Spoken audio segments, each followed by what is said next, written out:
Fox News has confirmed that Northcom has a proposal sitting on the desk of Secretary of Defense Robert Gates that would authorize the military to back up FEMA should there be an H1N1 pandemic. Right now, about 3,000 cases of H1N1 across Florida, about 30 deaths. But the chief of pandemic planning for the state of Florida said things could get a lot worse. In case the government asks FEMA for help, the government will be ready there with the military, we're told. The acting head of the CDC said he fully expects deaths from this infection. We are closely monitoring the emerging cases of swine flu in the United States. And once he declares an emergency, he can authorize non-healthcare licensed personnel, read that to mean police, to vaccinate people against their will. Now, can they force adults to take vaccination? No. They will incarcerate adults without a trial, without charges, without even a search warrant, who refuse to be vaccinated. This is obviously a cause for concern and requires a heightened state of alert. There have been 2 more H1N1 related deaths in Rhode Island. 36 children have died from the virus. 76 children have died from the H1N1 virus since April. The government now believes roughly 8 million children have come down with the virus. The infection is spreading. Well, stockpiling vaccines, closing schools, and letting government employees work from home. Prepare, don't panic. They say the best way to prepare is to have your family vaccinated. The vaccine appears to be safe. The Obama administration is considering implementing a new fall vaccination program against the flu. Composed of mercury, and it's been proven to cause not only Guillain-Barré syndrome but also autism. President Obama has now declared the H1N1 virus to be a national emergency. The White House says the president signed this proclamation last night. It will allow medical officials to bypass certain federal requirements to ensure that we have the resources we need at our disposal to respond quickly and effectively. The bill gives the Public Health Commissioner the discretion to respond to an outbreak like the kind going on in Mexico, to close or evacuate buildings, enter private property, isolate or quarantine people. The idea there that we're going to forcibly quarantine people is absolutely absurd. They even allow authorities to forcefully enter the homes of citizens suspected of having the virus. The following area is now a military quarantine zone. Please do not attempt to leave your home. Mobile vaccination units are standing by.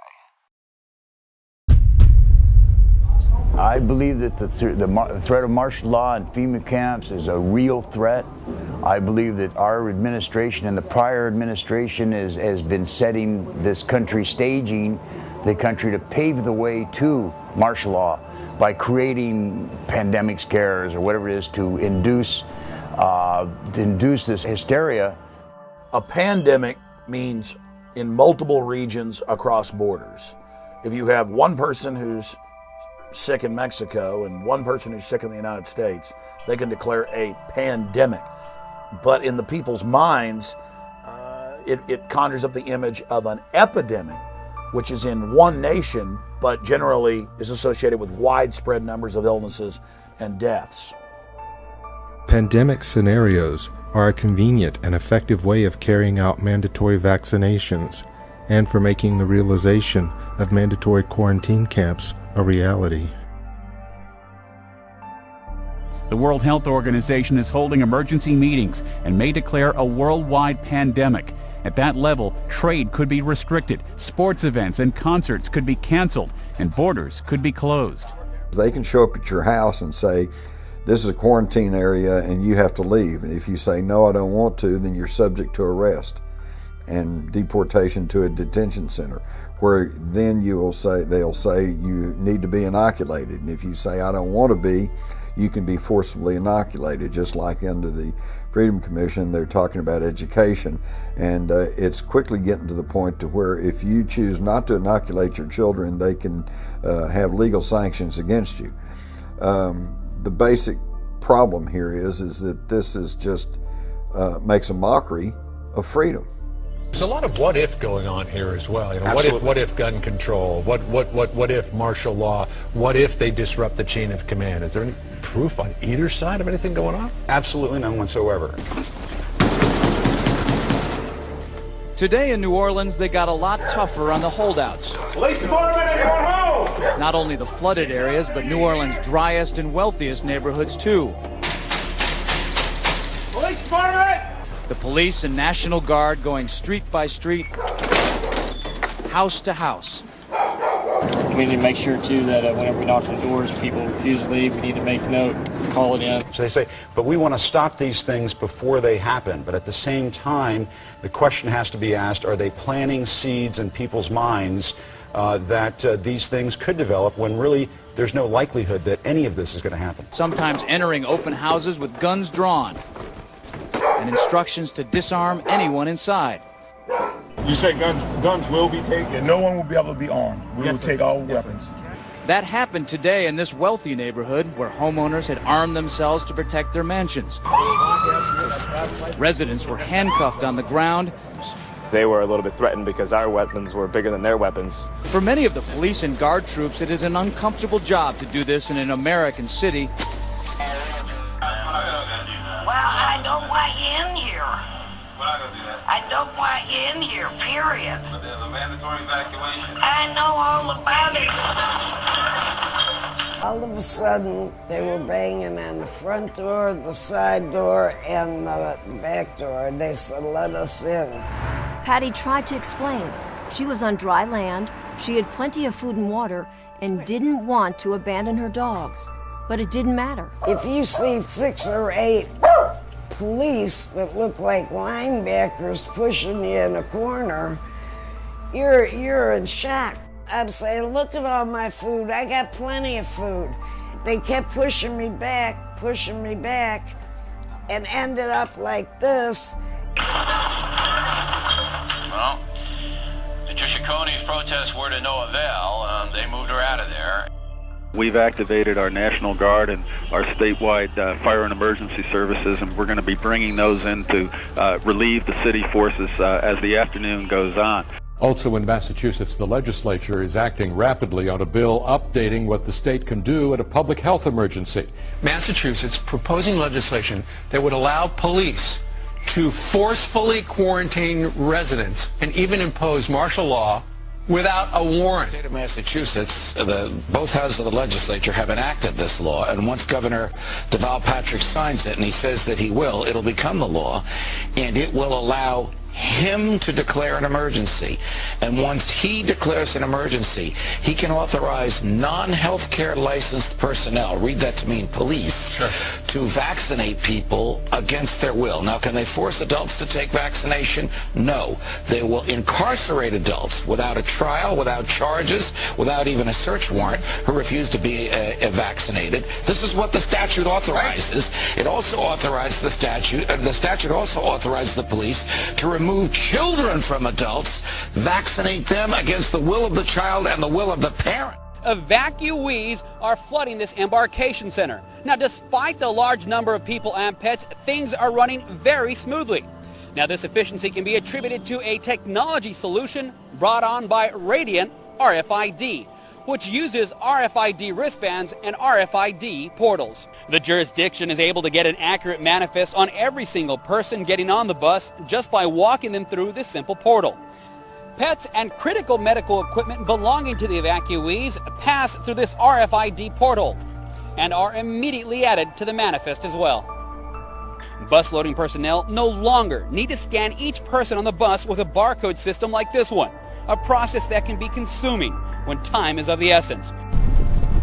All right, guys, Armed Ghost 1984 here with you on Monday, June the 29th. I'm cruising down the road, and lo and behold, what did I come across? Look at this bad boy. Woo! How you like that? Brunswick County Emergency Services Mass Evacuation Bus. Are you guys kidding me? Mass evacuation bus. What on earth is this thing all about? The Military Commissions Act, one of the names that went by was HR 6166, if I recall. And that was the last Congress in the Bush administration passed that one. And that allowed for Americans to be secretly rounded up with no trial and secretly even executed.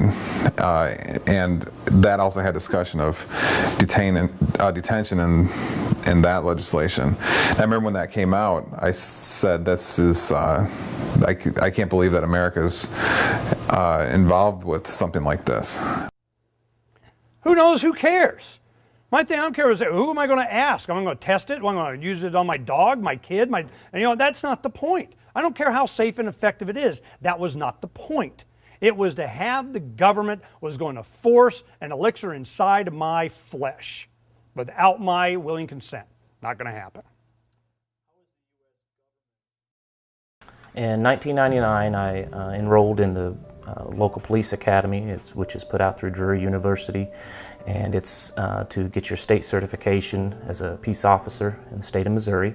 I graduated from that in the year 2000 and became a state certified peace officer. You know, there's a lot of legal training of what you're allowed to do, what you're not allowed to do. There's many, many hours of that type of training. Of course, there's also your firearms training, hand-to-hand combat training, defensive driving, use of baton, use of shotguns, use of handguns, takedown tactics, domestic violence training, working with DWI and narcotics. I've received training on all of those areas. I was working for one of the local hospitals as a security officer, and my supervisor notified me that there was a training opportunity. A team was being formed with Homeland Security, and they asked me to be part of this team, and so I hoping to get some extra training and also see an insight of what actually was going on with Homeland Security. I accepted the offer and volunteered to be on this team. All they told us that it would be training on chemical, nuclear, and biological terrorism. We've been taught for several years that nuclear, chemical, biological agents and effects are out there by several of our enemies to use at any given time. They showed a lot of slides of police officers or firemen dealing with a chemical fire or dealing with some type of chemical spill. So they would show pictures of bodies, you know, either still alive or dead that had been exposed to different weapons, so that that fear factor started setting in, and they were letting us know that how serious this was. Now to the latest on H1N1 and new figures showing a four-fold increase in its death toll. Well, stockpiling vaccines, closing schools, and letting government employees work from home. Desperate times now calling for desperate measures in the Sunshine State. Florida health officials preparing for 5 million possible swine flu cases. Primarily, our job as law enforcement would be to remove the people from their homes. They told us that there would be usually the city buses or school buses would be brought into the neighborhoods. We would go door to door in teams, and we would evacuate the people from their homes and take them to a decontamination area. They told us that this would be a rough thing for us to do, that we needed to prepare ourselves physically and mentally for the fact that we are removing people from their homes, that a lot of people aren't going to want to go. They may not realize that there's some type of danger out there, they told us, and that it would be for their greater good for us to take them to these decontamination areas for their safety. So we talked about having to actually go door to door, knock on the door, explain to them what's going on, that they need to come with us so that for their safety, so they can be decontaminated because they may already be exposed. And they told us that, you know, people aren't going to want to leave their home, but this is not an option, that once the orders are given that a mass evacuation must happen, it has now become law. If you've been diagnosed with probable or presumed 2009 H1N1 or swine flu in recent months, you may be surprised to know this. The odds are you didn't have H1N1 flu. In fact, you probably didn't have flu at all. We were told that takedown tactics would be necessary. Some of these people will not go willingly. We must take them down. Of course, they brought out, most law enforcement are familiar with the zip tie handcuffs, the plastic zip tie handcuffs, and that's what we would be using because they're cheap and easy to use. And take someone down, handcuff them, remove them out of their home, and place them to the bus that would be awaiting on the street to take them out. They also talked to us about the fact that a lot of homeowners have a weapon in the home. especially in this area. I mean, this is southwest Missouri, so there's a lot of, it's a fairly gun-friendly state, and they warned us about that there's going to be homeowners that may have a gun in the home or may have a gun on their person.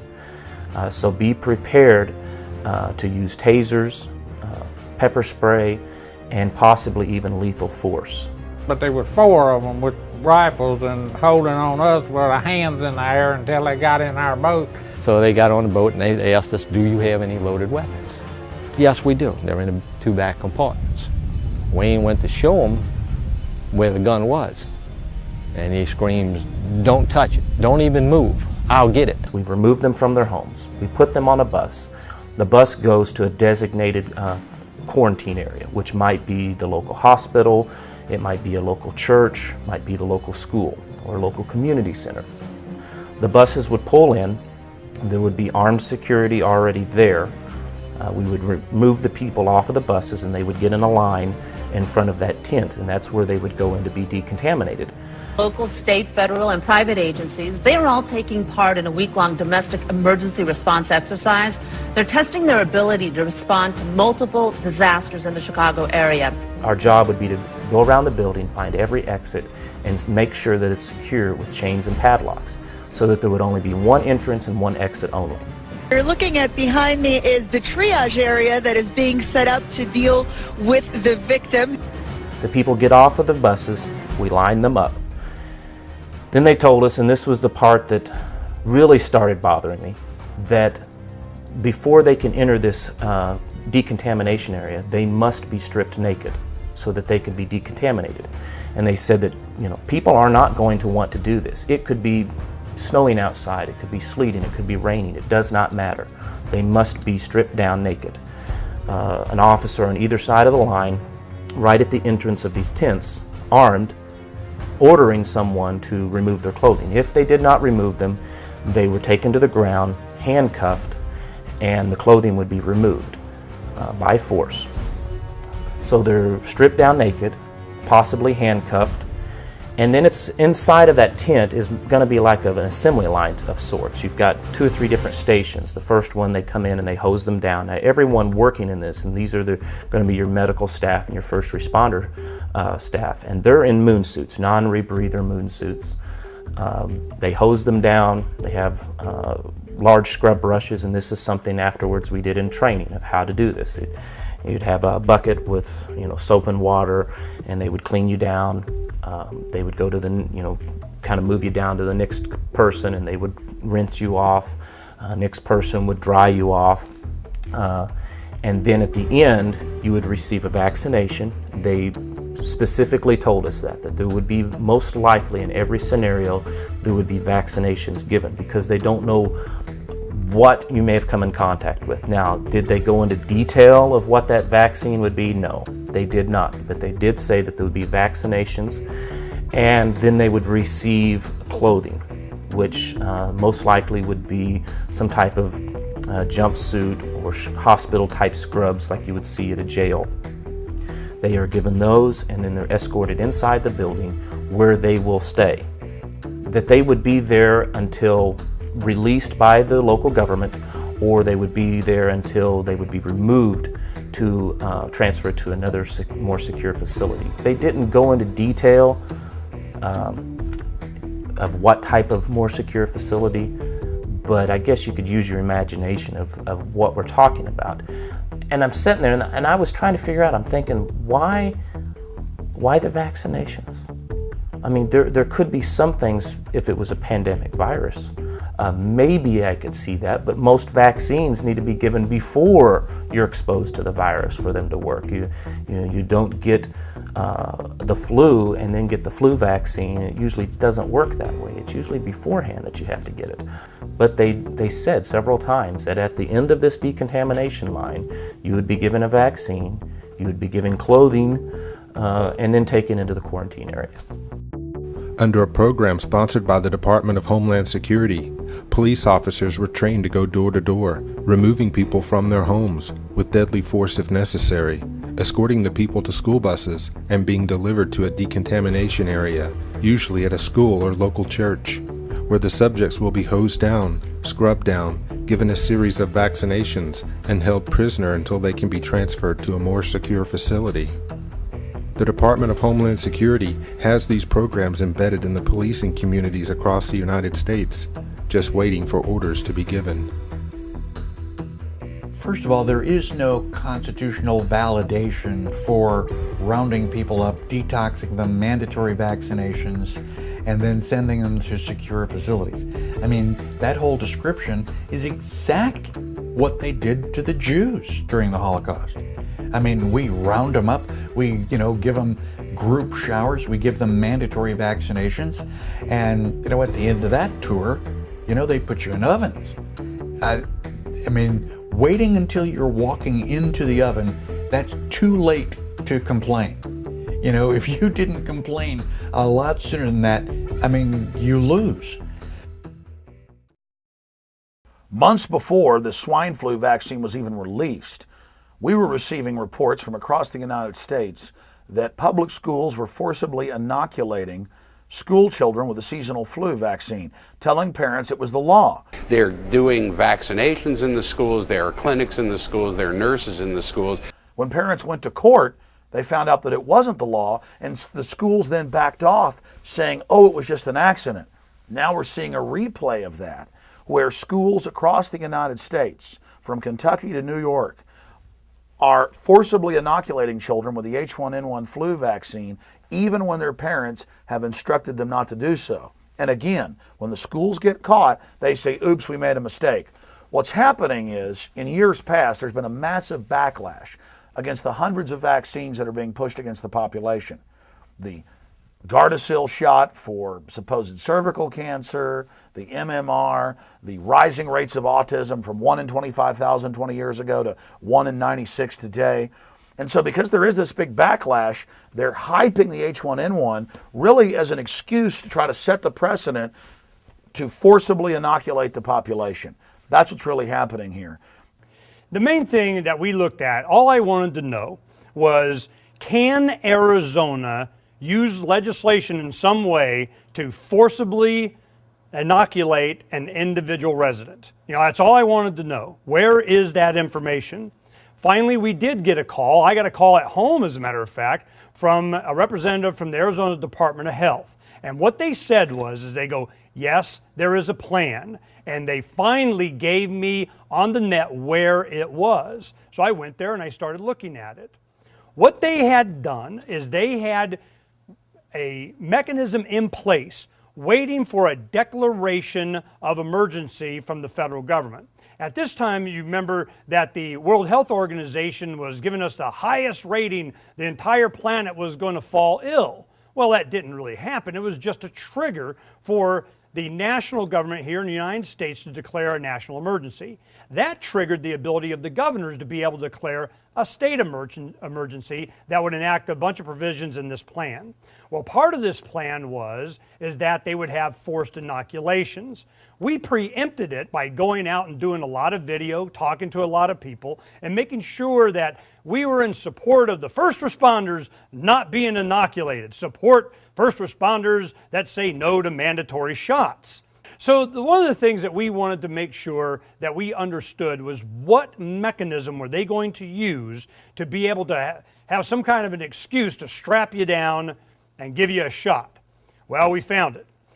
What they did is, in place, as there already is for extreme DUIs, people that are alcoholics and drive automobiles, they have a court system and a treatment system in place, to where you go to the court system and a judge can order treatment. Well, that court and that medical care is what they were riding on in order to be able to have a mechanism of people in white lab coats to be able to give you a shot.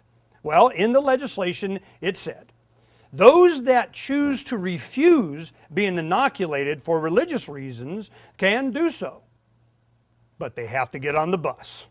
You have to be quarantined from everybody else that's going to get their shots. And if you don't want to get a shot, not a problem. Get on the bus. this gives them the ability, one single unelected official gives the ability to strip you of all of your rights. You can be taken into custody for purposes of treatment or examination. You can be forcibly vaccinated against your will. I mean, the cops would come to your house, take you away, and people would forcibly vaccinate you. You could be put into isolation or quarantine at one of these facilities, and like they said, there's no big sign out front that says FEMA concentration camp. Well, interesting, what else the vaccination could do is they could chip you.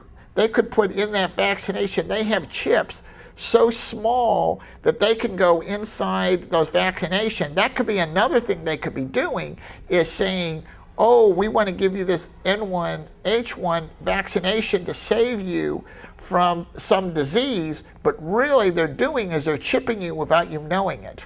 There's a lot of people out there that may be critics of the Marines actually doing training in American cities, the posse comitatus question and that type of thing. What are your thoughts on house-to-house gun confiscation, or if the Marines would ever have to do that in America? I really don't want to speculate on that. That's I'm a corporal in the Marine Corps. Posse comitatus applies to law enforcement, and that's not something that the Marine Corps is in the business to do. We are America's 911 force in readiness, especially in the 26th MU. We train on American soil in order to prepare ourselves to deploy into the rest of the world. The reason we're here is for urban training to use wherever we may need it. The federal requirements that are being waived for the H1N1 national emergency is the First Amendment to the Constitution, which is all about civil rights, life, liberty, pursuits of happiness, freedom of religion, and equal protection under the law. All of these are being trumped by this declaration of national emergency by the executive office, which actually follows suit with states' model state emergency health powers acts that have been advanced throughout the states to virtually do the same thing. The Model States Emergency Health Powers Act was presented to Congress in 2001. The purpose of it was to update public health laws, and it was right after the anthrax scare, and so bioterrorism was an aspect of that. The thought was that we needed to modernize our public health laws for new considerations like bioterrorism. The purpose of it was to create a template for the states to give to the state legislators to update, modernize, or harmonize their laws. And of course there was financial incentives added to that. As far as I can tell, most states have adopted them in full or in part. And the problem with it is that it gives overbroad power to the governors and an unelected health official, usually your health commissioner, to take your property, to quarantine or isolate you or your property, to force treatment, examination against your will, and it also involves the police.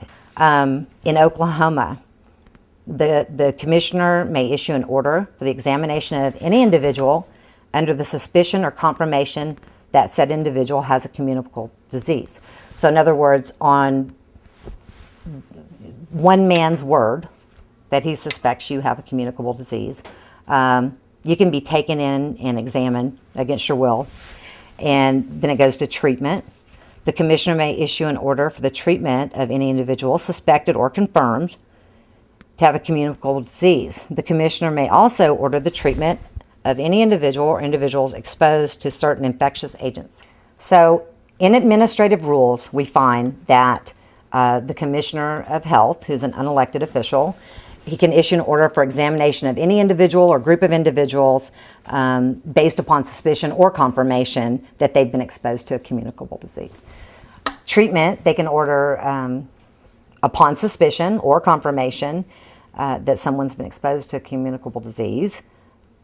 They can order the treatment, and it just says treatment. It doesn't define that. So based on the health commissioner's idea of what you need to be treated with, it could be a vaccination, it could be anything. Isolation or quarantine, they can isolate or quarantine you based on suspicion or if you're reasonably known or suspected to have a communicable disease. Quarantine, same thing. And another thing that is really worrisome about this is that private property. I think your body is probably the most private property that you own, and that's out the window, but so is your real property. So the commissioner may issue an order to quarantine a facility, a complex, a campus, so any premises basically. They can shut it down. Property, people, everything. When they made preparations for mandatory vaccinations, this was done by Homeland Security with every state. Calves are the source of smallpox vaccine. Cattle are subject to a weakened form of smallpox called cowpox. Large quantities of vaccine are produced by infecting healthy calves like this one with live cowpox virus. The virus multiplies rapidly, and by the 5th day, crusts have formed on the skin wherever the calf was infected. These crusts are collected. They contain the live germs which will serve as vaccine for human beings. Glycerin is added as a preservative and to provide a vaccine in fluid form. From this mixture, individual doses of the vaccine are prepared. The vaccine may be supplied in a capillary tube like this and applied directly to the skin from the tube. The feds were already quietly hyping the fear in local governments in January of 2009, 4 months before the outbreaks began in Mexico. But even in Mexico, you only had a few deaths. Why was all this fear being generated by the mainstream media?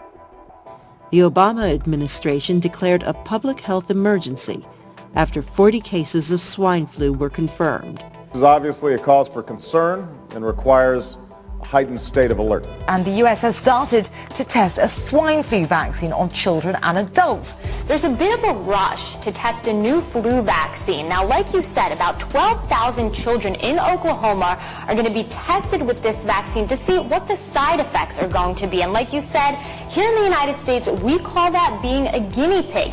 They basically use the scare tactic, which I call the Chicken Little theory. The Chicken Little theory is the sky is falling. They keep saying the sky is falling, the sky is falling. And the media, which is part of the problem, because the media is basically a spokesperson for the US government. It tells the people whatever they want to hear. And the government basically uses the Chicken Little theory by telling the media, this is what's going to happen, this is what's going to occur, and then the people get scared. They say 36 children have died from the virus in the United States. 7 of those children under the age of 5.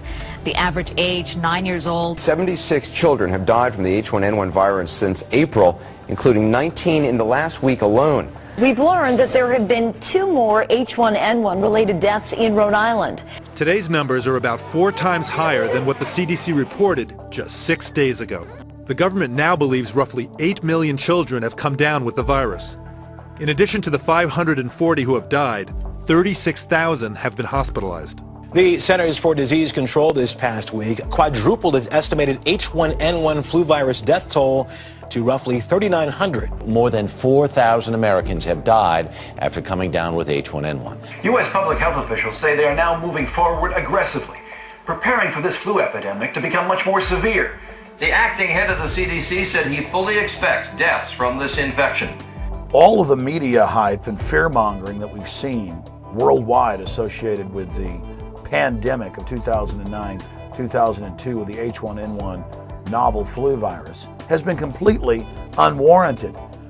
The regular seasonal flu kills over 36,000 people according to the CDC. There had only been a few deaths in the United States when a worldwide pandemic was announced. So you have to ask yourself, why all the hype? We're just hearing from CDC officials. Dr. Ian Schuchat said that they are seeing a decline in the number of H1N cases on the national level. In short, Only a small fraction of cases that doctors flagged as most likely to be swine flu actually tested positive for swine flu at state labs. The vast majority of the cases were negative. A 4-year-old Rochester boy is recovering tonight after nearly dying after being vaccinated for H1N1. Now, the Centers for Disease Control says the H1N1 vaccine, like any medicine, could cause a serious allergic reaction. We've taken no shortcuts in terms of safety, and we're rigorously monitoring for any potential problems with the vaccine.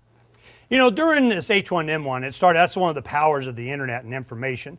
We started finding out that around the world, we were having all kinds of problems, including, you know, almost impossible to sabotage labs that were sending out vaccines that had stuff that it wasn't even possible for those factories to be able to put in there without sabotage or intent. What was the intent? We had third world countries that did the old school way. They were testing their vaccines on animals. They died. They went, whoa, wait a minute. So, you know, we got to think, Czechoslovakia for averting a worldwide pandemic? You know, all of these companies have been implicated throughout history, and if it's not the same ones, it's always a big one. It's always someone that benefits enormously from an outbreak of something. That if we can get just a few dollars from a few million people, we can start making some money. All this collectivized medicine, collectivized cures, collectivized prevention, that is the problem. It's just the mere philosophy that we can take care of the herd, and they think that way because they think of us as livestock.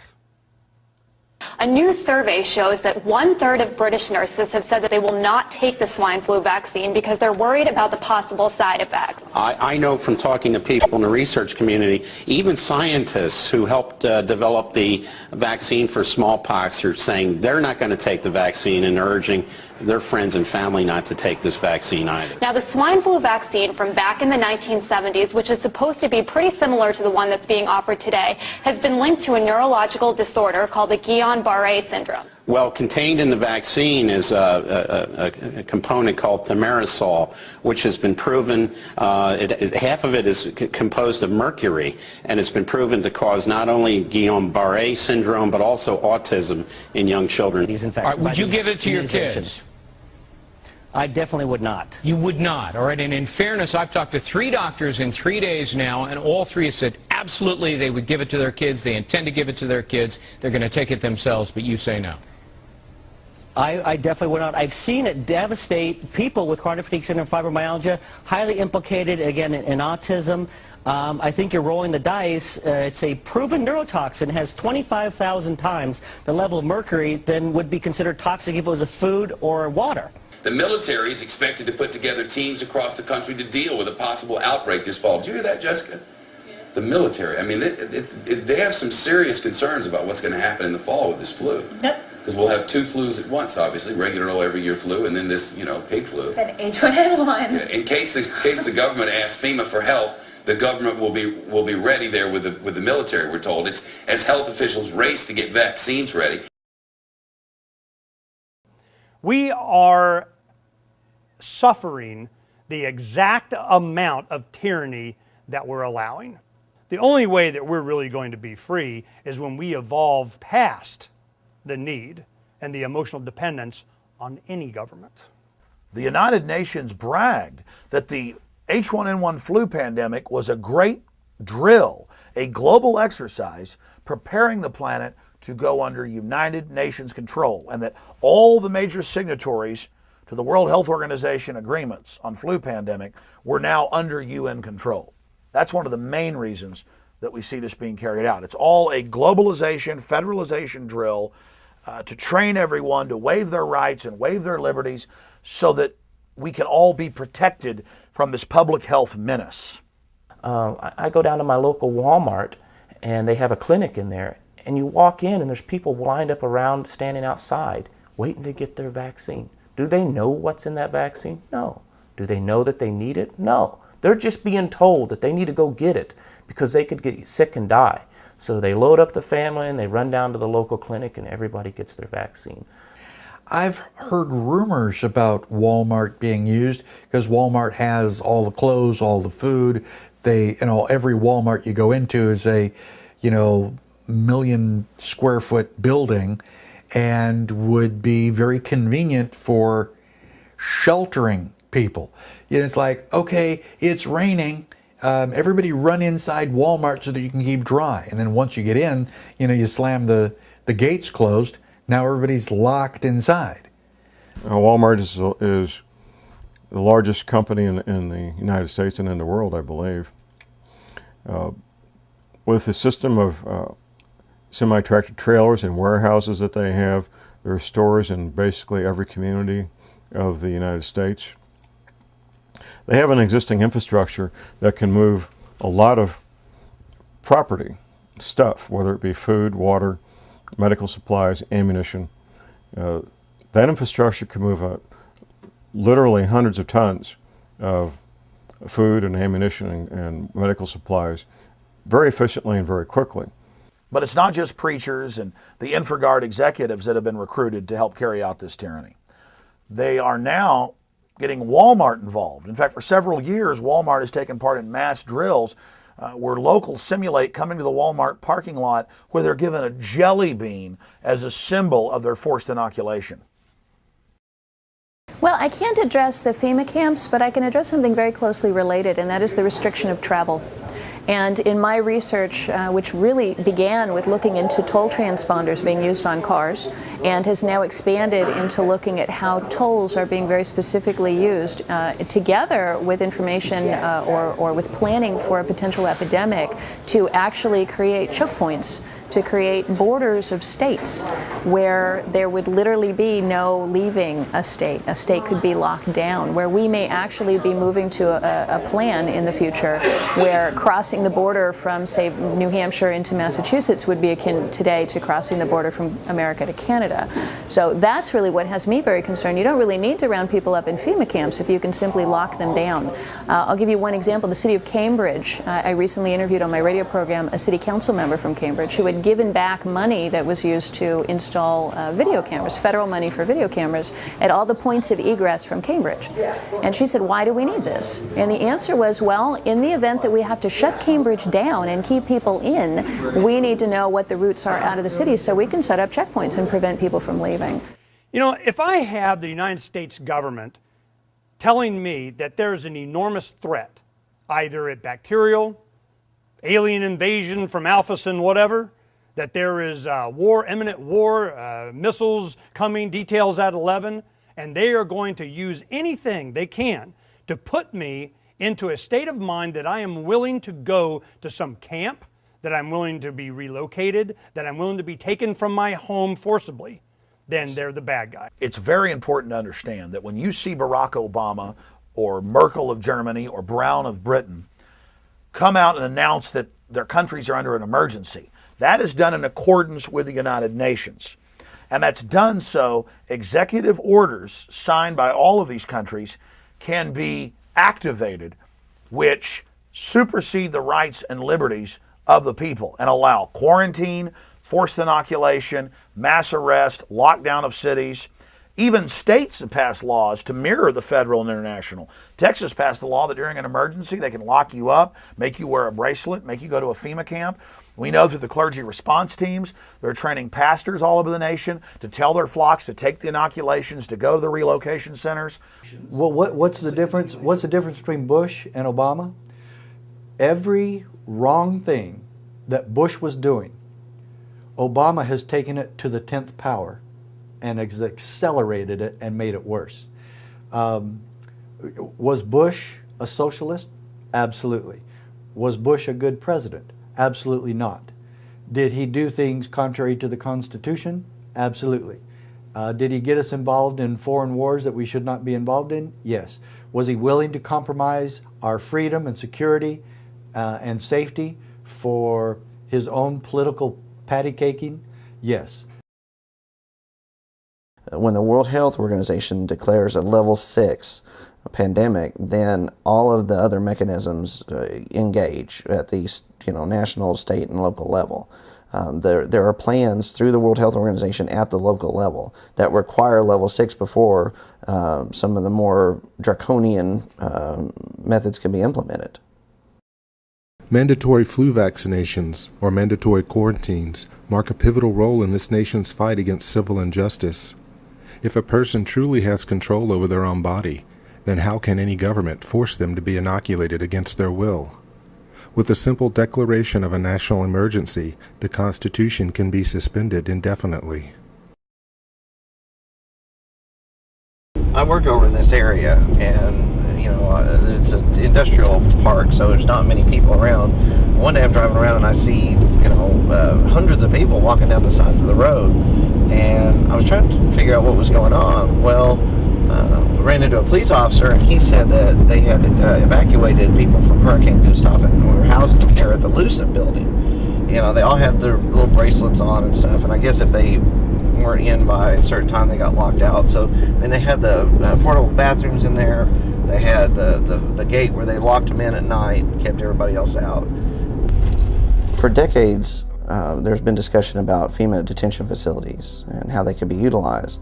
It was unclear how anybody could be rounded up because it was, assumed that everybody would resist on a mass scale.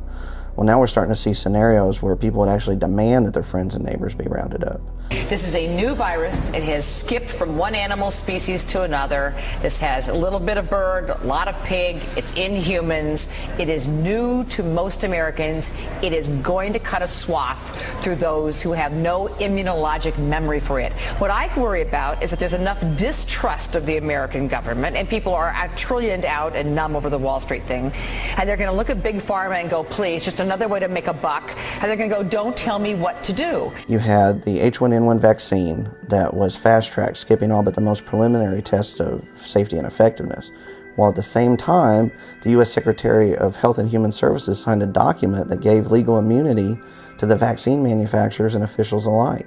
Under the provisions of a 2006 law for public health emergencies, vaccine makers and federal officials will be immune from lawsuits that result from any new swine flu vaccine. Then the mainstream media is reporting that the military is prepared to assist civilian authorities. The military is expected to put together teams across the country to deal with a possible outbreak this fall. Fox News has confirmed that Northcom has a proposal sitting on the desk of Secretary of Defense Robert Gates that would authorize the military to back up FEMA should there be an H1N1 pandemic. The proposal comes from Northcom Commander Victor Renoir, who wants permission to set up 5 regional military teams who will respond if FEMA says it needs help.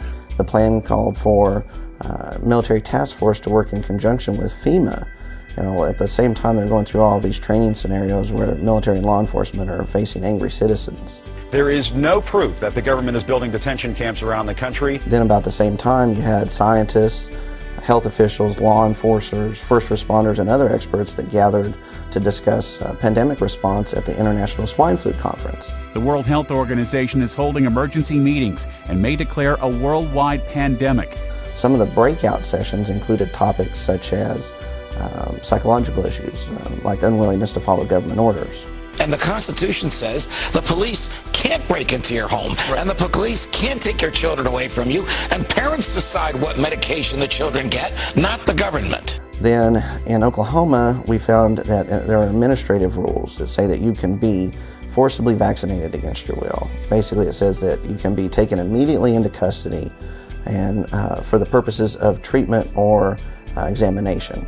And once he declares an emergency, he can authorize non-healthcare licensed personnel, read that to mean police, to vaccinate people against their will. So this means that you and your family can be forcibly vaccinated against your will, all on the orders of a single unelected official, the health commissioner.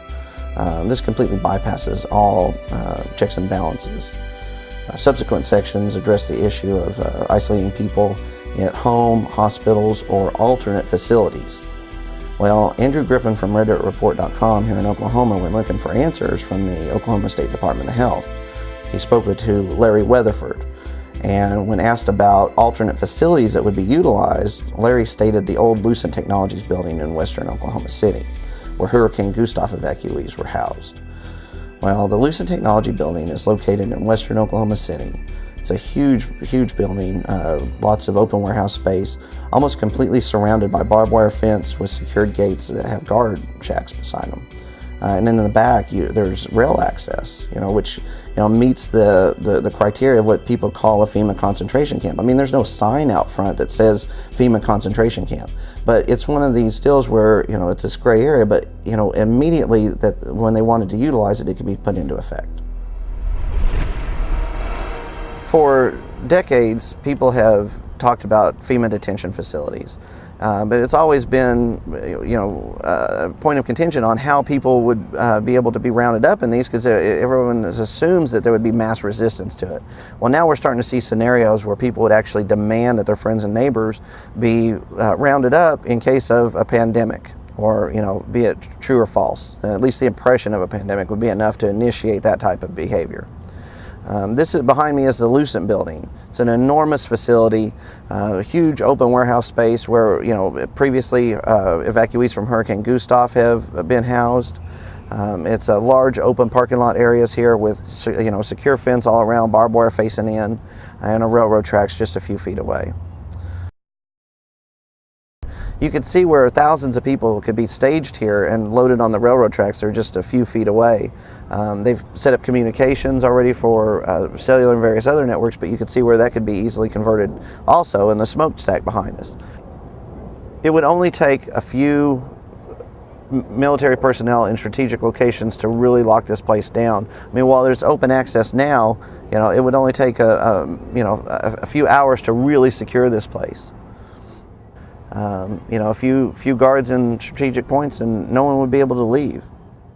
The flu virus, or any type of biological threat, is the perfect cover for martial law and control, because it's something that makes everyone a potential threat. It makes everyone a potential carrier, everyone a potential terrorist carrying the terrorist virus. This helps us submit to tyranny. It helps us suspect our neighbors. It helps us see the government as our savior and the arbiter. And it divides the people against each other. Those crazy people, as the CFR has said, that don't want to take the shots, versus the reasonable people that trust their government and understand that we're supposed to roll up our sleeves when we're given that order.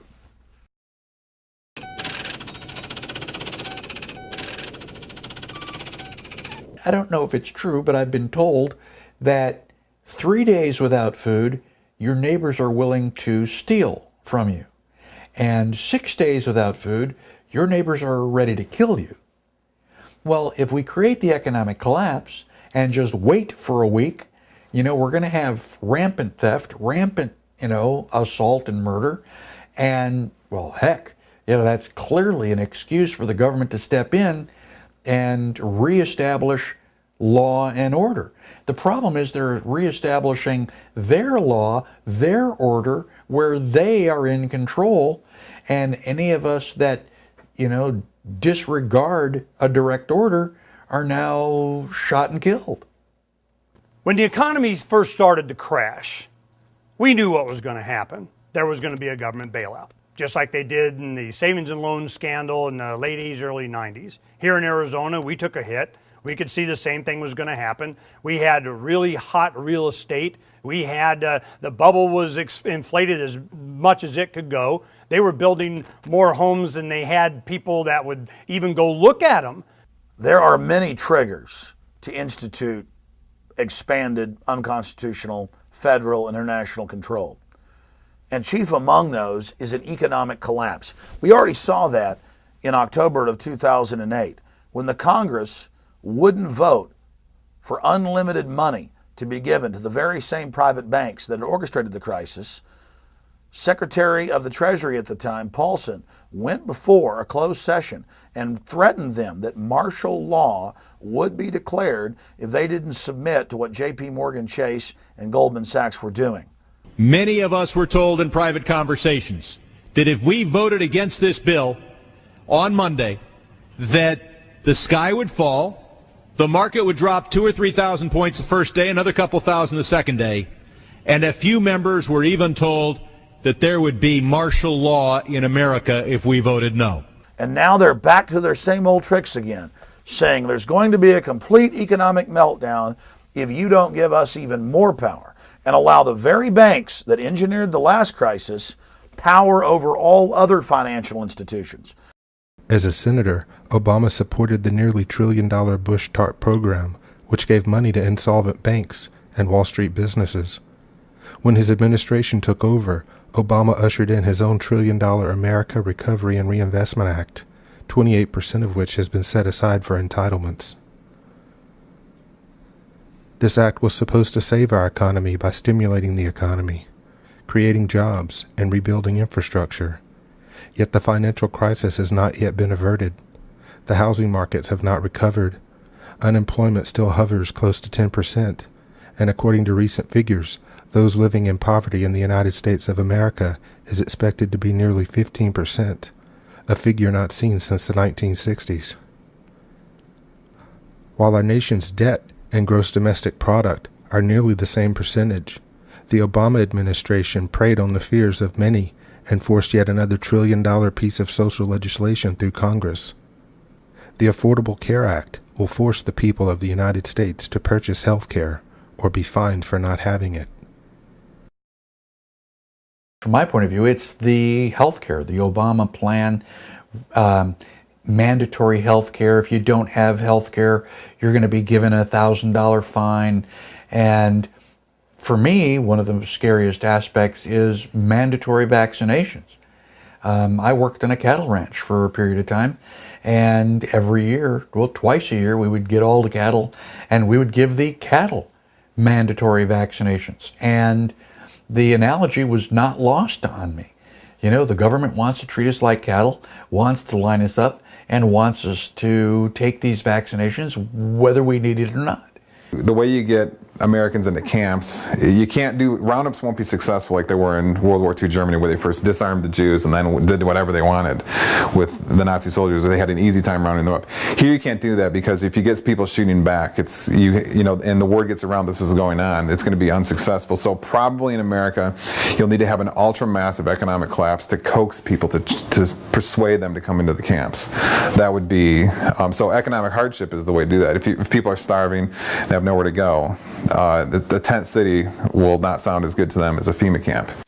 The economy being in shambles, so many people being unemployed, has left a lot of people hurting, frustrated, angry, and looking for a reason why they are in the place they're in.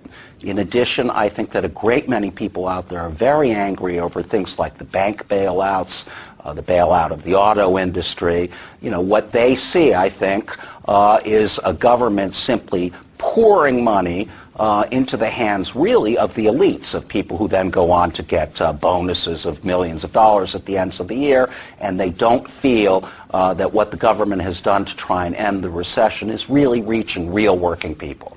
So there's a great deal of anger and frustration out there, and that is being channeled sometimes by conspiracy theories or by scapegoating certain groups into this kind of rage we are seeing all across the country.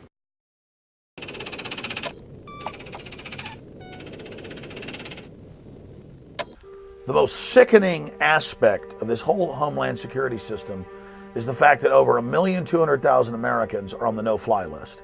No judge, no jury, no witnesses. You don't know how you got on the list. You can't get off the list. It's the benchmark, the hallmark of a tyranny, that there are secret lists for dissidents. In spring of 2010, the Southern Poverty Law Center posted reports called Rage of the Right and Meet the Patriots on their website. Meet the Patriots profiles 40 individuals that the Southern Poverty Law Center sees as being at the heart of the resurgent patriot movement.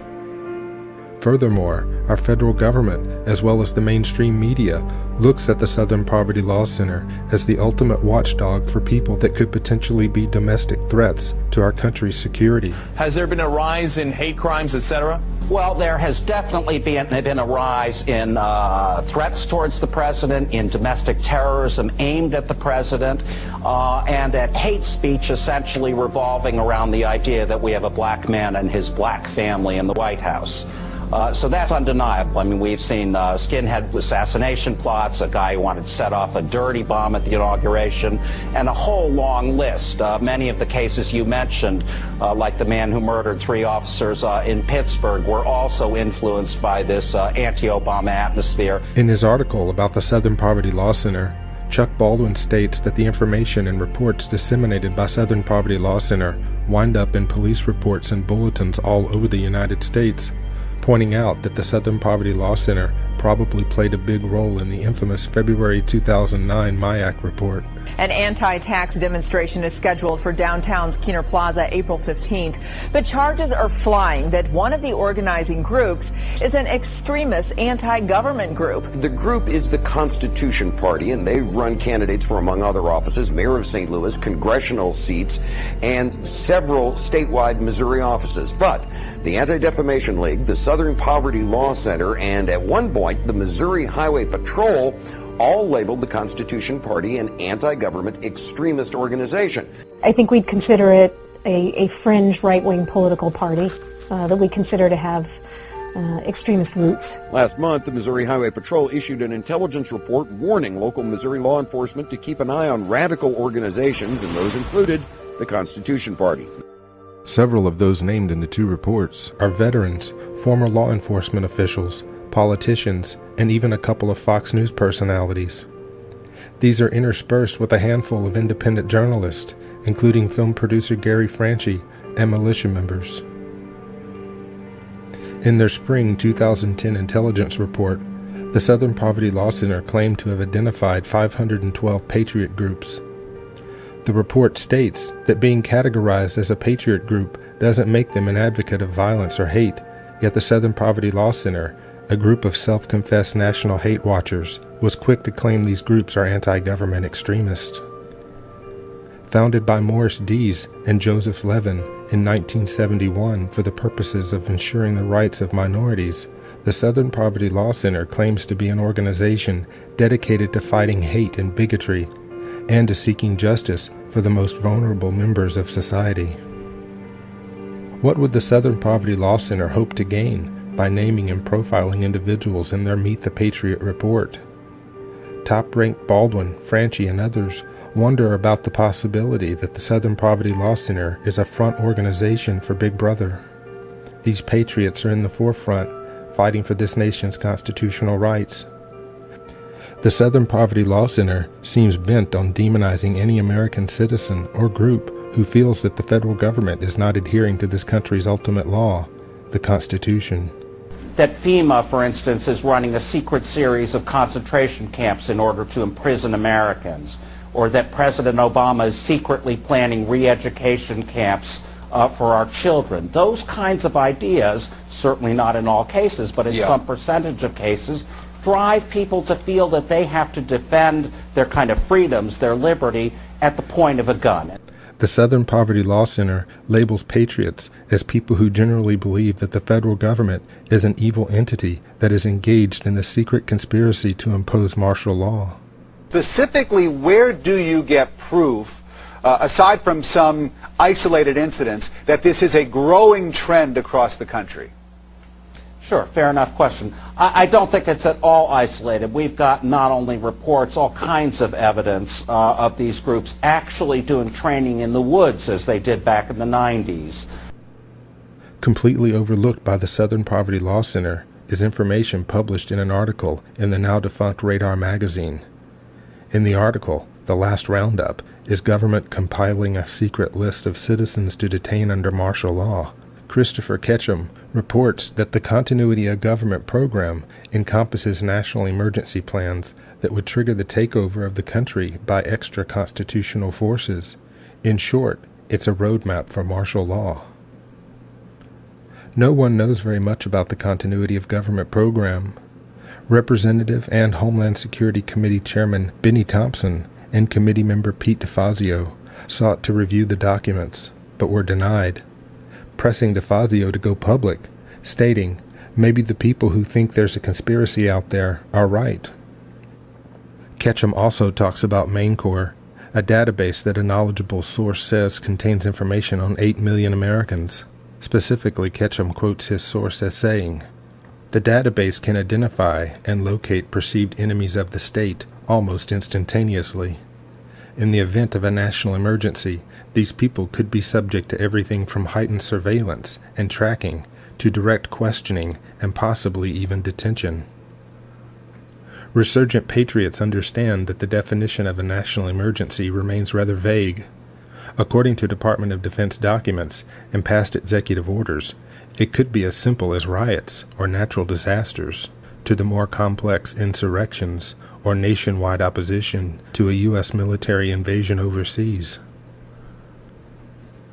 Resurgent patriots are also concerned with the warrantless electronic surveillance and spying programs during which the federal government bypassed existing laws to data mine the communications of American citizens on U.S. soil.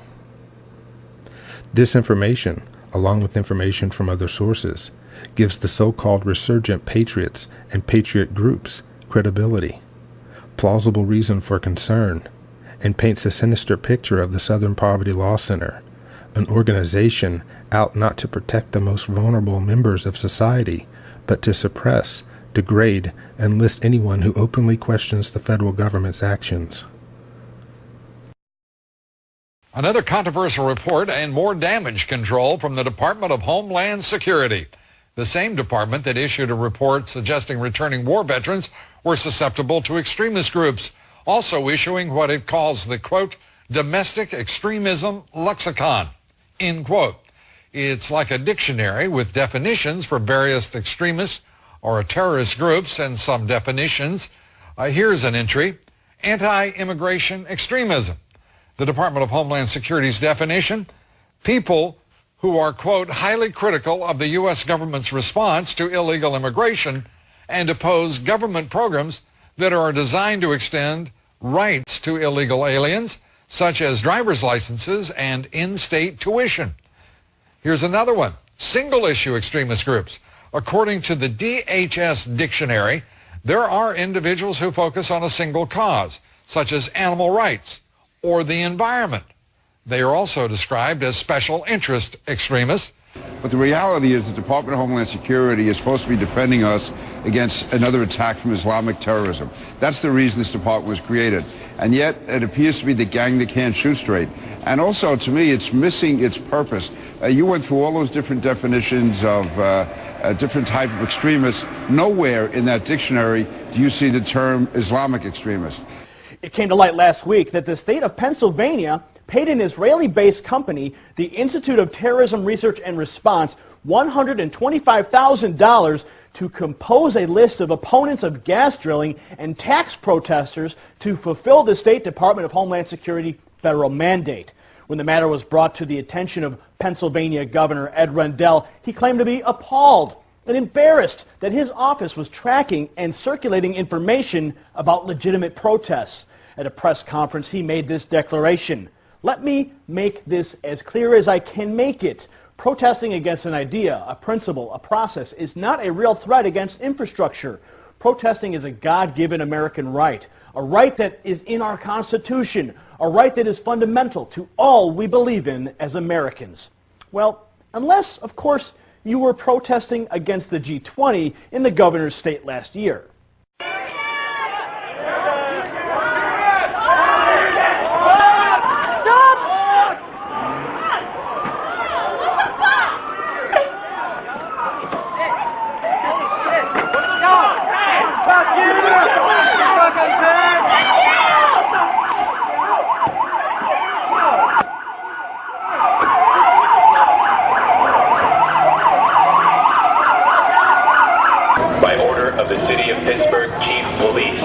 I hereby declare this to be an unlawful assembly. I order all those assembled to immediately disperse.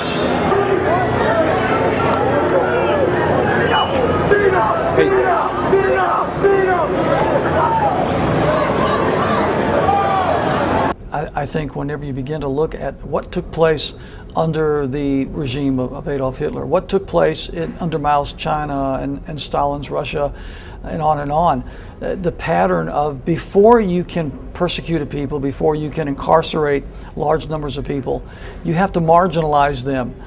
You have to create the image that these people are dangerous to society, or they're extremists or radicals, call them what you will, but marginalize them from the mainstream of society, so that at that point the rest of society will accept the persecution that might result upon this group. In June 2010, Enemy of the Constitution-loving Americans and MSNBC's Hardball host Chris Matthews did a piece on the Tea Party movement, Oath Keepers, Alex Jones, militias, birthers, and other patriot groups, referring to them as the New Right. He says this new movement grew from a group having mere political differences with the left to a group enraged at the Obama administration, considering the federal government an occupying force rather than a legitimate administration, and seems to harbor class and racial resentment. Matthews is also concerned with, as he puts it, their need for their Second Amendment rights. Matthews takes great offense to the adoption of the Gadsden flag as the symbol of the group, saying it scares him. In an interview about his documentary, Rise of the New Right, Matthews points out that there were even congressmen and congresswomen on the balcony of the Capitol building, waving the Gadsden flag and inciting the crowd to protest the federal government. In the documentary, he takes his opportunity to point out the common thread running through these new writers, a fear that their personal rights are being threatened, their dislike of our nation's economic situation, government overspending, the huge national debt, and their dislike of what they see as America becoming. Matthews seems to forget that in the United States of America, we do have the right to be distressed, question authority, protest egregious acts committed by the federal government, and yes, to be armed. FEMA has been given the authority to declare martial law wherever they are deployed. And that is a very powerful authority, in that, as you should know, when martial law is declared, that your constitutional rights are dismissed. New questions tonight about an Army combat brigade being trained to deal with civil disturbances in the United States. The Posse Comitatus Act of 1878 generally prohibits federal uniformed services from carrying out domestic law enforcement duties, except in cases expressly authorized by the Constitution or an act of Congress. Critics say the brigade's training goes against one of the founding principles of our country, separation of military and civilian government.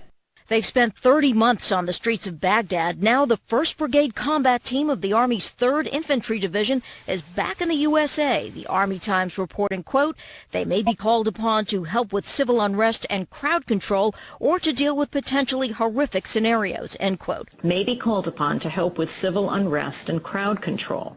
The question arises why? And isn't that what the National Guard does? Infantry Brigade is designed to engage an enemy with maximum effective force and destroy it. That's not the sort of thing anybody wants to see in the streets of the United States. Almost 5,000 strong, the brigade is based at Fort Stewart, Georgia, under control of Northern Command. One of its specialties is counterinsurgency.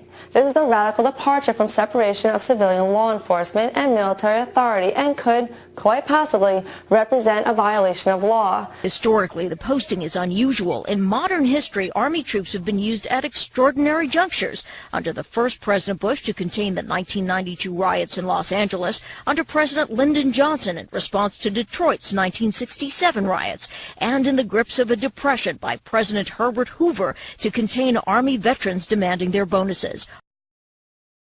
The United States of America were generally isolationists during World War II. Wanting to gain citizen support to get involved in the war, Lieutenant Commander Arthur McCollum drafted his 8-action memo in October 1940, the purpose of which was to provoke a Japanese attack against the United States, causing U.S. citizens to demand entry into the war. The actions caused the desired effect, resulting in the attack on Pearl Harbor on December 7, 1941. In March 1962, the Joint Chiefs of Staff drafted a plan to create public support for a war with Cuba. Operation Northwoods called for the CIA and other such groups to carry out terroristic attacks against U.S. bases and cities and implicating Cuba by planting false evidence. According to the records, the plans were never implemented, but they do bear a striking resemblance to the attacks of September the 11th, 2001. The official account of the September 11th attacks has been the source of ongoing debate for more than 9 years. The video and photographic evidence does not support the official story. That was not American Airlines! That was not an American Airlines! Former Florida Senator Bob Graham stated that there was information that had not been made available to the public for which there are specific, tangible, credible answers, and that the cover-up led to the heart of the administration. The crisis of September the 11th saw a major shift in security and other legislation and has nearly single-handedly brought about the end of privacy in the United States. USA Patriot Acts 1 and 2 intruded on no less than 5 of the first 10 Bill of Rights. The John Warner Defense Act saw the end of posse comitatus. The Military Commissions Act saw the end of habeas corpus. And the Real ID Act, attached to an emergency appropriations bill, passed with virtually no debate. Also passed during this time, and attributed to the need for tighter security, was the FISA Amendment Act, which gave retroactive immunity to the major telecoms for their role in turning over massive amounts of cell and email communications to United States security agencies at their request, no warrant needed. Precedents have been set with regard to war, but what about other things?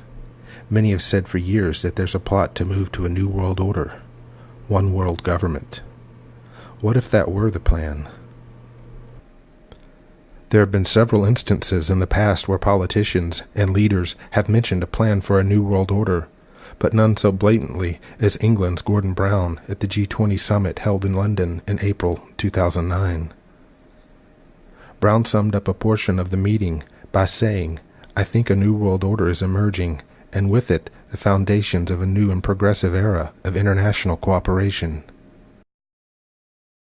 Your name is Tom. You live just off of 5th Street. Nice car, Tom. Nice house. What's not so nice is you owe Pennsylvania $4,212 in back taxes. Listen, Tom, we can make this easy. Pay online by June 18th, and we'll skip your penalty and take half off your interest. Because, Tom, we do know who you are. It's not a stretch of the imagination. In fact, it's already beginning to happen where people are being given RFID chips so that we can, scan you. Now, they always try to present a good reason for doing that. Well, we'll have your entire medical history. If you fall down unconscious, the doctors will know who you are, what drugs you're allergic to. They'll be able to treat you more efficiently because they have all this information. Well, the opposite is also true. If the government has all this information on you, they can also manipulate you by the use of that information. You won't be allowed to get a job. You won't be allowed to buy food. You won't be allowed to, perform any economic transactions unless you have the government RFID chip and are approved. This is one of the things that people have been worried about for a long time. The technology now exists. In March 2010, the Obama administration declassified details about the Bush cybersecurity program. The program, initiated by National Security Presidential Directive 54, needs to evolve and become part of an even broader national cybersecurity strategy, according to President Obama. With the population concerned about intrusion, Obama has tried to assure Americans that the government will not monitor private sector networks and internet traffic. Yet part of the program is to enhance awareness of network weaknesses and threats on the federal level, to eventually include state, local, and even private sector. Wired reported what may be of the most concern, especially from an already over-intrusive government, is the need for government to define its roles in protecting private critical infrastructure networks. That infrastructure includes internet service providers, as well as telecommunications, banking, and other networks. It should be noted that the very governmental department that is responsible for cybersecurity, CERT, the United States Computer Emergency Readiness Team, has been found to have hundreds of holes within its own security system. In the report on the vulnerabilities, it states that the proper security measures have not been implemented on the mission operating environment that would protect data from unauthorized access use, disclosure, disruption, modification, or destruction. It might be of interest to note that the agency, founded in 2003 and part of the Department of Homeland Security, is also considered a public-private partnership, like the Federal Reserve. What is really worrying about a group like the Oath Keepers is this is a group of people who are armed by the rest of society. In the case of police officers, these are people who sometimes have the power of life and death over you or me. And what that means is if these men and women are animated by ideas that are completely false, completely paranoid and groundless, you've got to worry about who they're going to see as the real enemy and what kinds of decisions they make in stressful situations. When you look at the Oath Keepers website, the core of it is this business about the orders they're not going to obey. And it starts out with a preamble, a quote from George Washington saying, you know, now is the time, or soon comes the time when it will be determined whether we're slaves or freedmen. Immediately after that, the Oath Keepers website says, presumably in Stuart Rhodes's words, that that time is near at hand again. Southern Poverty Law Center. Heidi Byrick, one of my favorite people. She's a director of special projects. Had her on my radio show several times. And we enjoy each other's company. We talk, we have a good time, but she knows my position, and she knows I understand hers. The reason that she is against Oath Keepers is because they made it clear that they wouldn't follow orders. Really. Oath Keepers, primarily former military people, are acknowledging this is what the Constitution says. We were trained, as we went through military training, that it was our responsibility to deny an unconstitutional order. So presumably you'd have to be smart enough to know what was and was not a constitutional order. And so they have a list of 10 of them. Well, it's a declaration of orders, and the whole point of it is to, one, draw some lines in the sand ahead of time and get the current serving military to think about where their line in the sand is. But it's also a reflection of our own Bill of Rights. And so when I read through them, you'll see that, oh, okay, it's mostly a restatement of the Bill of Rights. The first one is we will not obey orders to disarm the American people. And of course we had gun disarmament during Katrina. It was a big catalyst for why I started Oath Keepers. But it's also, it's number one on our list, not because firearms and gun ownership is more important than any other part of the Bill of Rights or any other part of our natural rights, but it's because that's the one thing that's more likely to lead to fighting. Second one is we will not obey orders to conduct warrantless searches of the American people. And what that's evoking is, once again, our Fourth Amendment, which was a response to the colonial history of the writs of assistance, which were warrantless searches or general warrants. It's one of the first causes of resistance among the American population back in 1763. We will not obey orders to detain American citizens as unlawful enemy combatants or to subject them by military tribunal. And the reason why that is there is that post 9/11 in particular, there has been a steady drumbeat and argument coming from the executive branch and backed up by the Supreme Court, unfortunately, that argues that the president can detain American citizens as unlawful combatants in the war on terror and treat them as though they were a foreign enemy, as though they were an Iraqi or an Afghani during the war on terror. So number 4 is we will not obey orders to impose martial law or a state of emergency on a state. And what this is a reflection of our dual sovereignty system. The Constitution sets up a new national government, but as the 10th Amendment makes clear, reserves to the states and the people all powers not granted. And number 5 is we will not invade and subjugate any state that asserts its sovereignty. And that's closely related to number 4. Because we have, under our Constitution, a dual sovereignty system, reserving to the states and the people all powers not granted, that is part of the Constitution we all swore to defend. And so we will not use military force or obey orders to use military force against a state that is simply asserting its constitutionally respected sovereignty and standing on that and defending that principle. And number 6 is we will not obey orders to blockade American cities, thus turning them into giant detention camps. And this is something that, of course, a lot of critics say, well, wait a minute, when's that ever going to happen? Well, historically that happened in the Warsaw ghettos.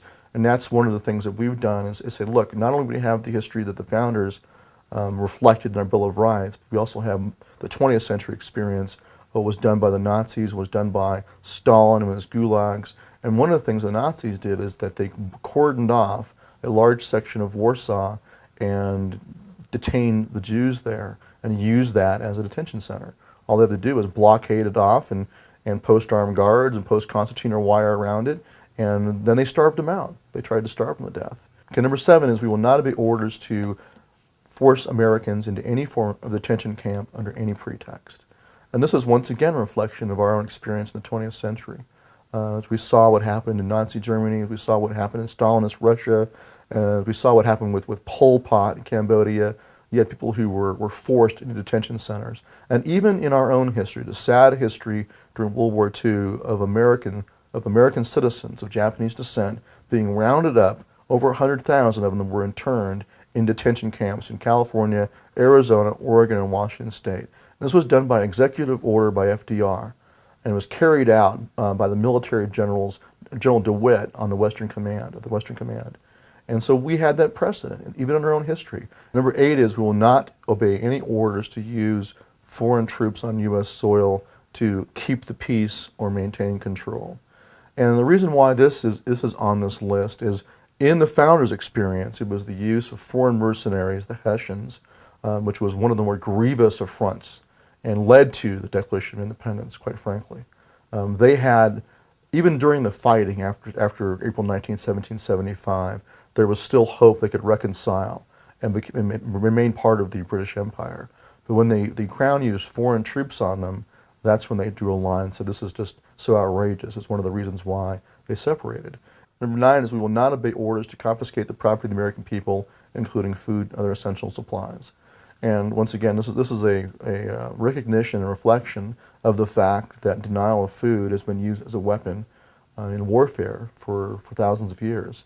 It's also a reflection of the asserted authority of the president to confiscate property and confiscate food. There's been many executive orders since the Cold War that assert this supposed power of the president to go and seize industries and seize supplies. And even had Truman seizing the steel mills during the Korean War, as it actually happened. And that was ruled unconstitutional by the Supreme Court only because Congress had expressly declared that he couldn't do that. But it left open, wherever Congress has not said no, it's left open, an open question about whether a president can do these things. And so it almost affirmed that he can, under some circumstances, go and seize entire industries. Number 10 is we will not obey orders to infringe on the people's right to assembly, to freedom of speech, freedom of association, and freedom of religion, which is simply a reflection of our First Amendment protected guarantees of our rights to assemble and petition government for redress grievances and freedom of speech and assembly. These are every bit as important as anything else. And even though it's number 10, it's as important as number 1. If you don't have freedom of speech and assembly, then you no longer have any peaceful recourse whatsoever for correction of government abuse. We have quite a few who have joined. Out of 10,000 current members we have right now, a fair number are active duty. But a lot of them are kind of staying under the radar because they're concerned about being purged or persecuted. And so I always tell them, don't worry. I don't care if you officially join or not. The main thing is you keep your oath. It's there as the antidote against obedience, blind obedience to the man on the white horse, whether he be a general, whether he be a president, whoever he is. And they understood that people will be tempted to go along and just do as they're told. This is just the tendency of men in uniform. So the oath is there as an antidote to make sure that it reminds them of their obligations. Governments are notorious for creating panic to get public support for legislation and emergency measures that the population would not otherwise consider. The United States government is no different. Whether it concerns war with other nations, battling a disaster in our own country, or control over the population during natural or health emergencies, governments instill fear to coerce the population to give up their rights in order to cooperate. The mainstream media is complicit in exciting panic among the people as well. The media's role during the H1N1 flu scare was clear.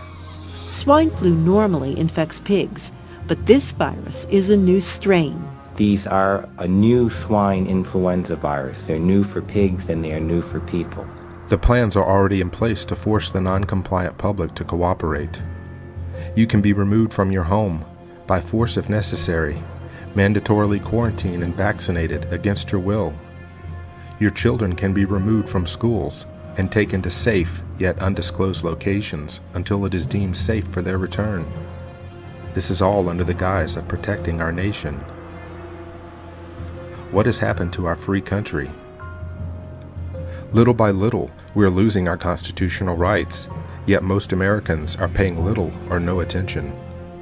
People do not understand that these egregious powers are not being proposed. They are already in place, ready for federal, state, or local officials to act upon during a state of emergency. You will not get a say. You will lose your freedom to speak out. You will lose your right to privacy as troops force their way into your home to search without a warrant. You will lose your right to be secure in your home, even if you have plenty of supplies and are prepared to stay. You will lose your right to be armed as troops go door to door, person to person, confiscating your legally owned firearms. You will see military in the streets of this country carrying out the will of an unrestrained government as they round up free U.S. citizens.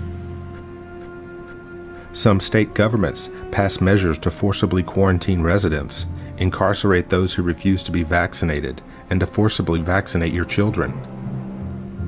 Legislation like this passed during the much-hyped H1N1 flu outbreak. Training has already occurred to carry out many of these measures. Reminiscent of the forcing from their homes and the internment of U.S. citizens during World War II, all of this has already happened on U.S. soil. How will you be able to defend your family? How will you react when they cart your children off to an undisclosed location because the government thinks it can protect your children better than you? Will your family's survival be up to you, or will it be up to an out-of-control government and its alphabet agencies, most of which have failed the American people over and over again? Are you going to blindly follow a government that has shown time and time again it has no respect for your constitutional rights? These rights are inalienable. They cannot be taken, and we cannot give them up. Yet Congress and various administrations encroach on our rights all the time. Will you give up your family willingly? Will you voluntarily become a captive of one of these quarantine or detention camps? What will you do? Will you go quietly? This is the total federalization / internationalization with this huge control grid that is meant to protect the establishment from the people as they expand their tyranny. Because they expect for you to resist them as this corruption expands, as a rebellion forms against this Hitlerian takeover. And you're going to be named, you're going to be listed as a terrorist because you don't submit to them and become their slave. It's all happening, lights, cameras, action, face scanning cameras, watch reactions, instigator, you walk, no diddy bapping, what you thought is the state of New York we trapped in, and I'ma tell you something that's scary, at least not Al-Qaeda, our military police, right here in the beast, got sound weapons, they'll blare in your face, to wear masks and tear gas you to stay in your place, yo it's weird, there's no awareness in America today, states declare martial law, they don't care if you safe, they got food for y'all, genetically engineered for your race, probably swine flu stew, good old American taste. Yo, it's crude and cherished, I would perish away. And on the package, small letters that say USA, FDA approved, and that Planned Parent for free. It has no adverse reactions, apparently. See, my country wants to harm me and disarm me with its army. They're gonna come in them Humvees when they want me, this country. My country wants to harm me and disarm me with its army. They're gonna come in them Humvees when they want me, this country. But we can't let them win, cause my country wants to harm me and disarm me with its army. They're gonna come in them Humvees when they want me, this country.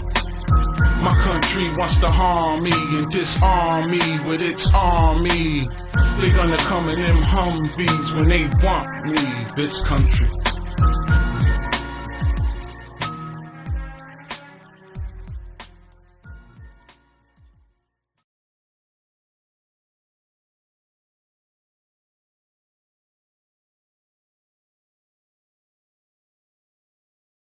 Desperate measures in the Sunshine State. Florida health officials preparing for 5 million possible swine flu cases. Primarily, our job as law enforcement would be to remove the people from their homes. They told us that there would be usually the city buses or school buses would be brought into the neighborhoods.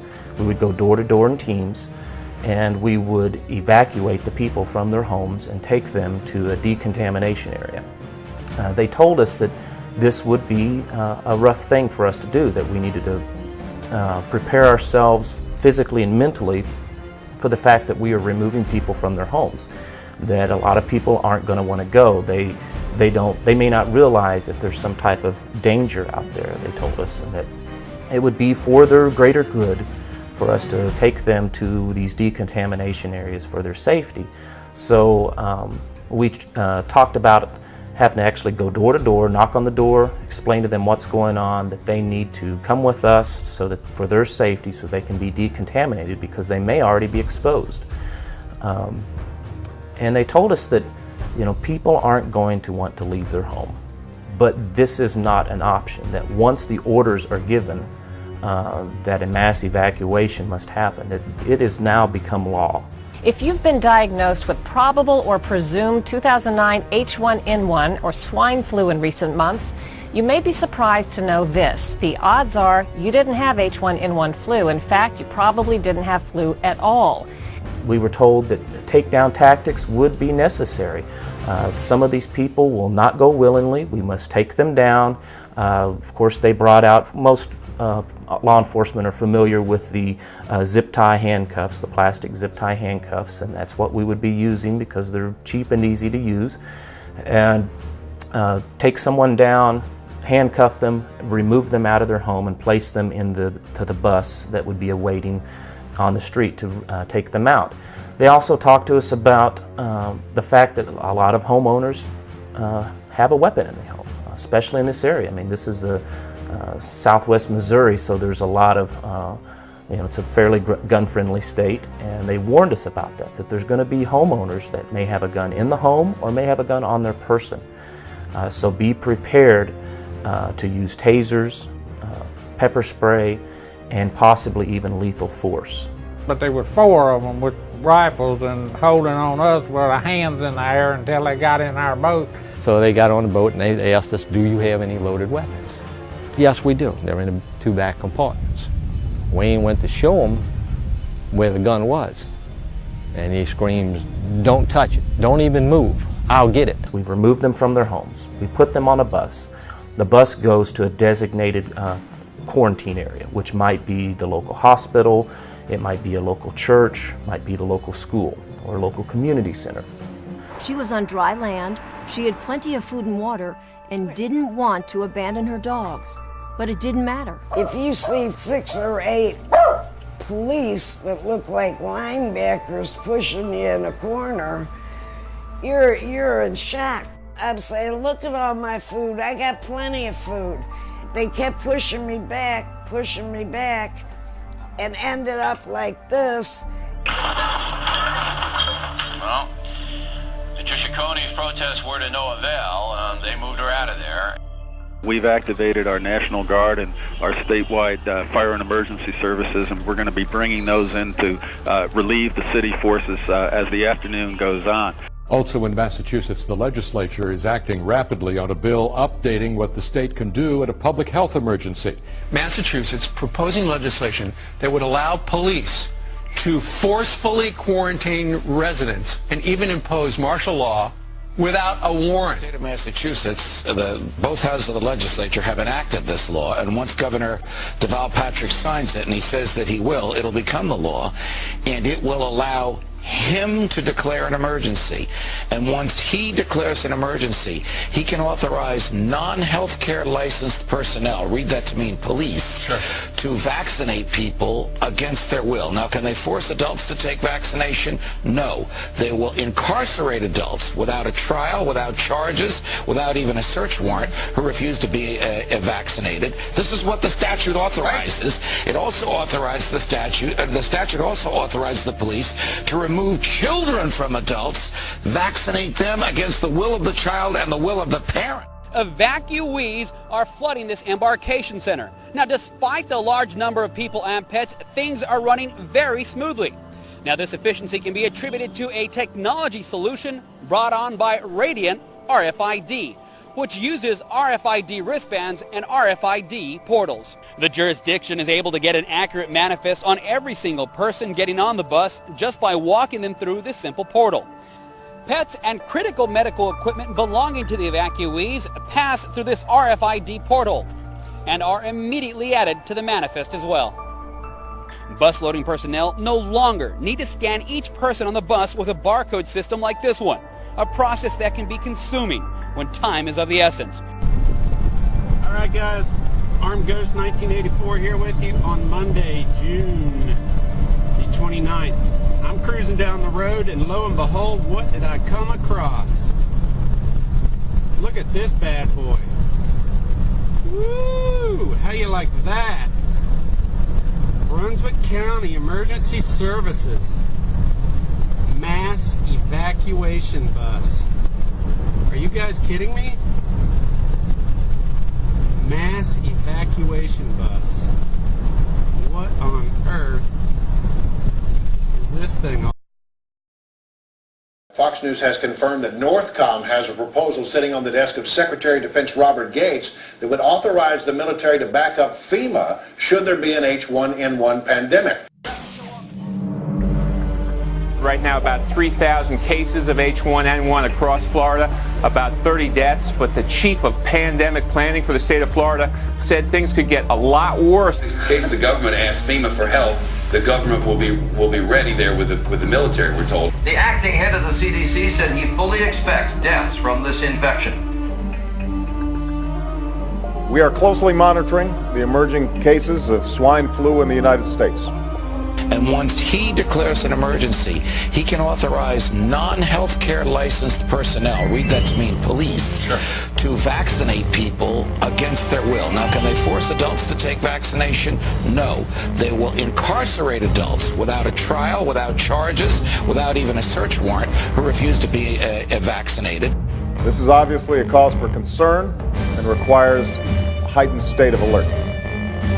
There have been 2 more H1N1 related deaths in Rhode Island. 36 children have died from the virus. 76 children have died from the H1N1 virus since April. The government now believes roughly 8 million children have come down with the virus. The infection is spreading. Well, stockpiling vaccines, closing schools, and letting government employees work from home. Prepare, don't panic. They say the best way to prepare is to have your family vaccinated. The vaccine appears to be safe. The Obama administration is considering implementing a new fall vaccination program against the flu. Composed of mercury, and it's been proven to cause not only Guillain-Barré syndrome, but also autism. President Obama has now declared the H1N1 virus to be a national emergency. The White House says the president signed this proclamation last night. It will allow medical officials to bypass certain federal requirements. To ensure that we have the resources we need at our disposal to respond quickly and effectively. The bill gives the Public Health Commissioner the discretion to respond to an outbreak like the kind going on in Mexico, to close or evacuate buildings, enter private property, isolate or quarantine people. The idea there that we're going to forcibly quarantine people is absolutely absurd. They even allow authorities to forcefully enter the homes of citizens suspected of having the virus.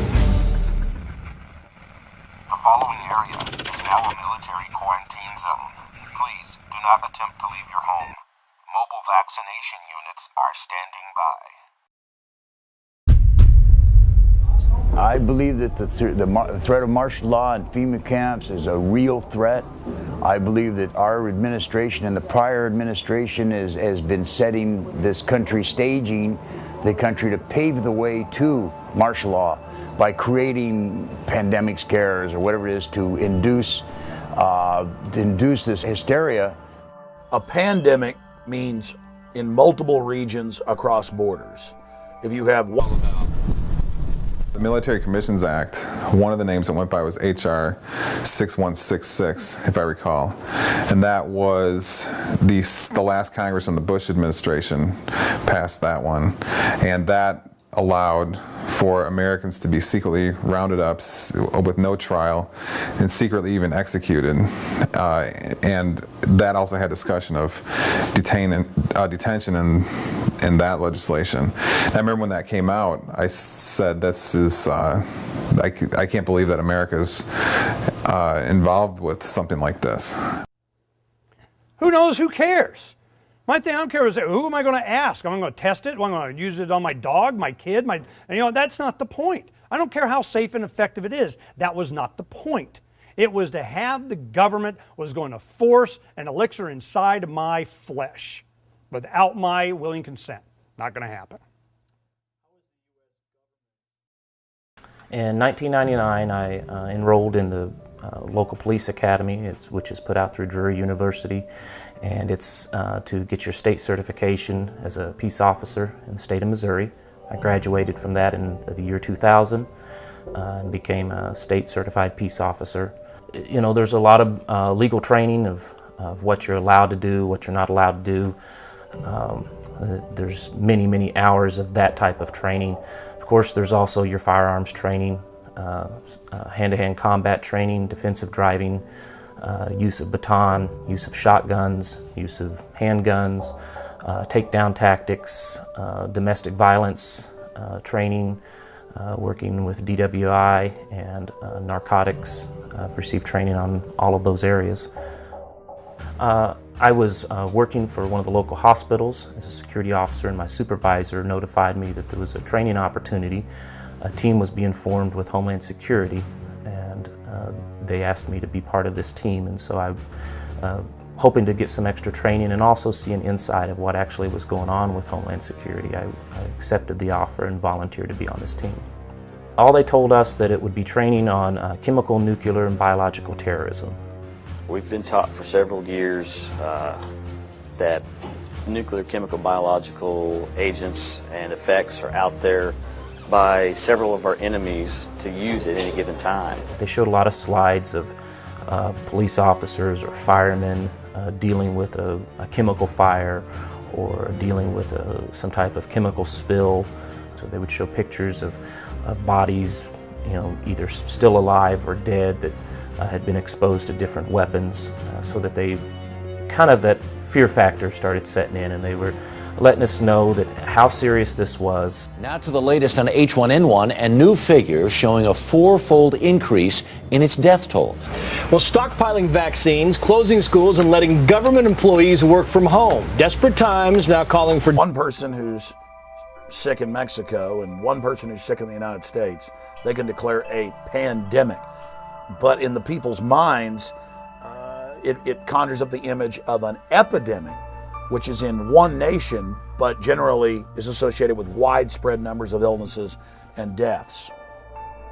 Pandemic scenarios are a convenient and effective way of carrying out mandatory vaccinations and for making the realization of mandatory quarantine camps a reality. The World Health Organization is holding emergency meetings and may declare a worldwide pandemic. At that level, trade could be restricted, sports events and concerts could be canceled, and borders could be closed. They can show up at your house and say, this is a quarantine area and you have to leave. And if you say, no, I don't want to, then you're subject to arrest and deportation to a detention center, where then they'll say you need to be inoculated. And if you say, I don't want to be, you can be forcibly inoculated, just like under the Freedom Commission, they're talking about education. And it's quickly getting to the point to where if you choose not to inoculate your children, they can have legal sanctions against you. The basic problem here is that this is just makes a mockery of freedom. There's a lot of what if going on here as well. You know, what if gun control? What if martial law? What if they disrupt the chain of command? Is there any proof on either side of anything going on? Absolutely none whatsoever. Today in New Orleans, they got a lot tougher on the holdouts. Police department, anyone home? Not only the flooded areas, but New Orleans' driest and wealthiest neighborhoods too. Police department! The police and National Guard going street by street, house to house.